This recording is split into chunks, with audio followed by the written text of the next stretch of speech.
الہی محبوب کل جہاں کو دل و جگر کا سلام پہنچے، نفس نفس کا درود پہنچے، نظر نظر کا سلام پہنچے، بساط عالم کی وسعتوں سے، جہان بالا کی رفعتوں سے، ملک ملک کا درود پہنچے، بشر بشر کا سلام پہنچے۔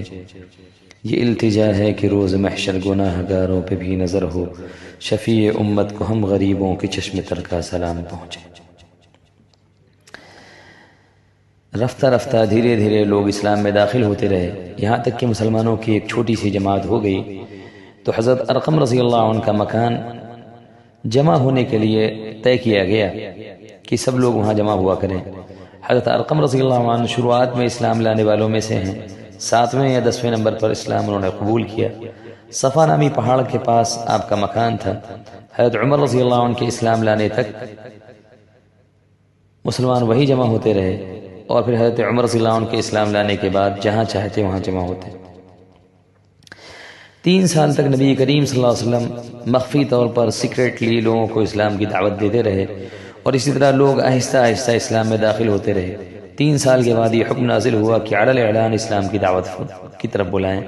فاصدع بما تؤمر واعرض عن المشرکین وانذر عشیرتک الاقربین واخفض جناحک لمن اتبعک من المؤمنین، کہ جس بات کو آپ کو حکم دیا گیا ہے اس کا صاف صاف اعلان کر دیجئے، اور مشرکین کی پرواہ نہ کیجیے، اور سب سے پہلے اپنے قریبی رشتہ داروں کو کفر و شرک سے ڈرائیے، اور جو ایمان لا کر آپ کا اتباع کریں اس کے ساتھ نرمی اور عرفت کا معاملہ فرمائیے، اور آپ یہ اعلان کر دیجئے کہ میں واضح طور پر ڈرانے والا ہوں۔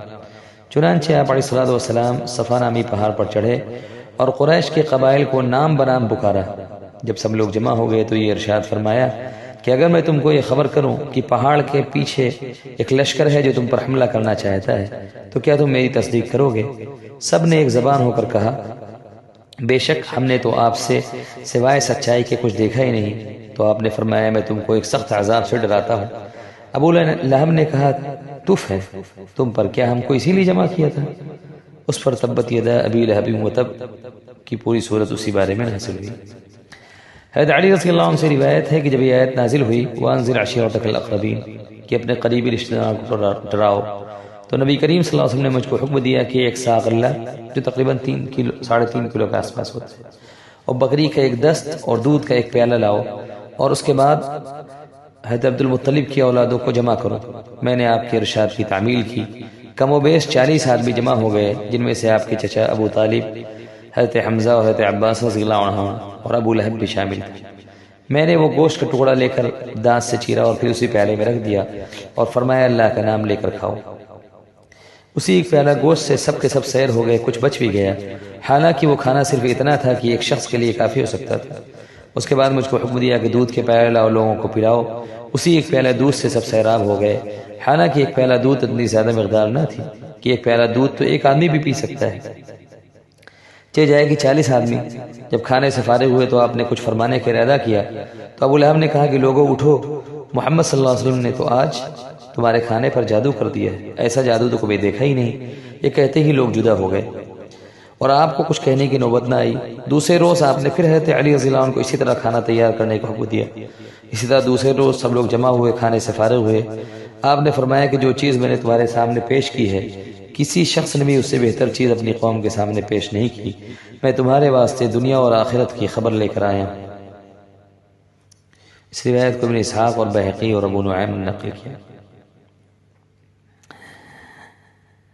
اس کے علاوہ قریش نے جب یہ دیکھا کہ اسلام کی رفتار بڑھ رہی ہے تو ایک روز ولید بن مغیرہ جو سردار تھا، معمر تھا، اس کے پاس جمع ہوئے، کہا کہ حج کا موسم قریب آ گیا اور نبی کریم صلی اللہ علیہ وسلم کا ذکر و چرچا سب جگہ پھیل چکا ہے۔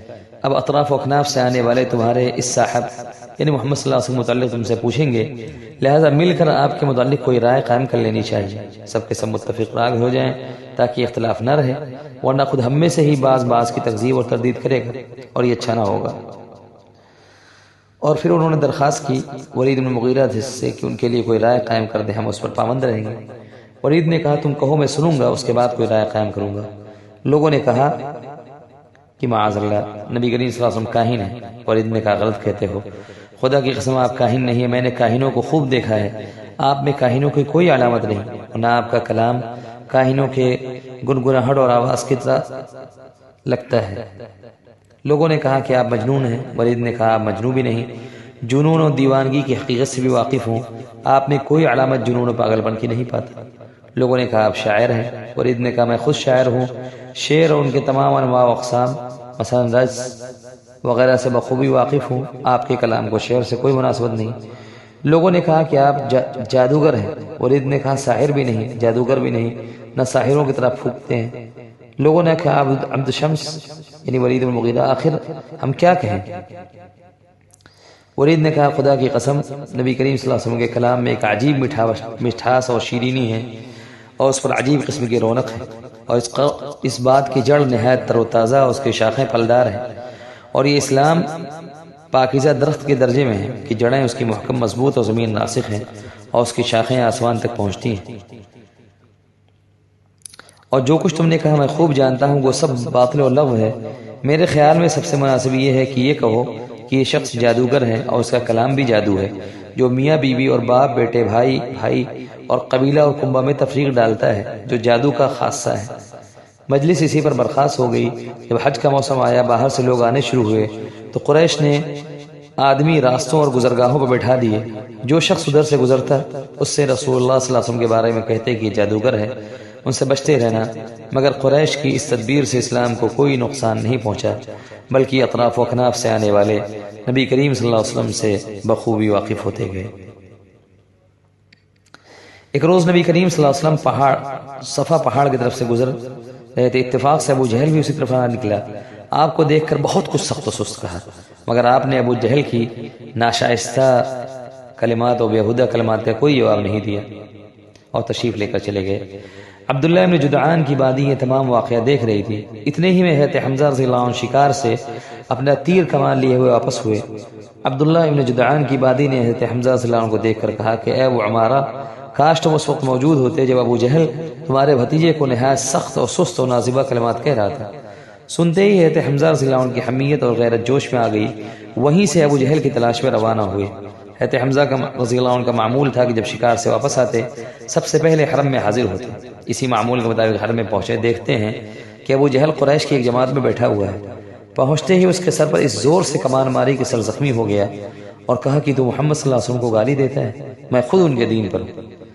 بعض مجلس والوں نے چاہا کہ ابو جہل کی حمایت کے لیے کھڑے ہوں، لیکن ابو جہل نے خود ہی سب کو روک دیا اور کہا آج میں نے ان کے بھتیجے کو بہت سخت سست کہا، حضرت حمزہ کو اس کے حال پر چھوڑ دو۔ بعض حاضرین مجلس سے حضرت حمزہ رضی اللہ عنہ سے مخاطب ہو کر کہا کہ کیا آپ صابی یعنی بے دین ہو گئے ہیں؟ حضرت حمزہ رضی اللہ عنہ نے فرمایا کہ مجھ پر نبی کریم صلی اللہ علیہ وسلم کی حقانیت اور صداقت خوب منکشف ہو گئی۔ میں گواہی دیتا ہوں کہ آپ اللہ کے رسول ہیں، اور جو آپ فرماتے ہیں وہ سراسر حق ہے، میں کبھی اس سے باز نہیں آؤں گا، تم سے جو ہو سکتا ہے کر لو۔ حضرت حمزہ رضی اللہ عنہ یہ کہہ کر واپس آ گئے۔ شیطان نے وسوسہ ڈالا کہ حمزہ تم قریش کے سردار ہو، تم نے کیسے ان کا اتباع کر لیا اور اپنے آباء و اجداد کا دین کیوں چھوڑ دیا؟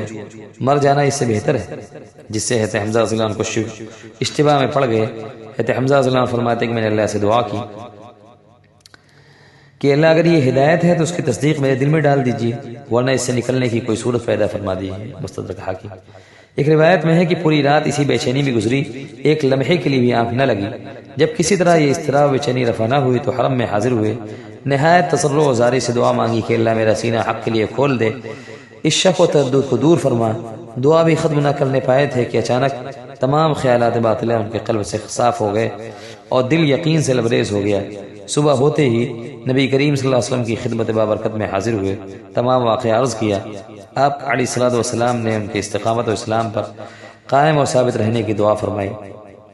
حضرت حمزہ رضی اللہ عنہ جب آپ کی خدمت میں حاضر ہوئے تو یہ کہا میں گواہی دیتا ہوں کہ یقیناً آپ سچے نبی ہیں، تصدیق کرنے والے اور پہچاننے والے کی کسی گواہی دیتا ہوں۔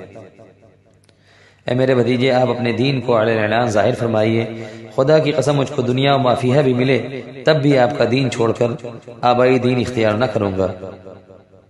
اور کچھ اشعار پڑھے جن کا ترجمہ یہ ہے کہ میں نے خدا کی حمد و ثنا کی جبکہ اس نے میرے دل کو اسلام اور دین ابراہیمی کے قبول کرنے کی توفیق دی، اس دین کی توفیق دی جو اپنے پروردگار کی طرف سے آیا ہے، جو کہ بندوں کے حال سے باخبر اور ان پر مہربان ہے۔ جب اس کے پیام ہم پر پڑھے جاتے ہیں تو کامل عقل انسان کے آنسو بہنے لگتے ہیں۔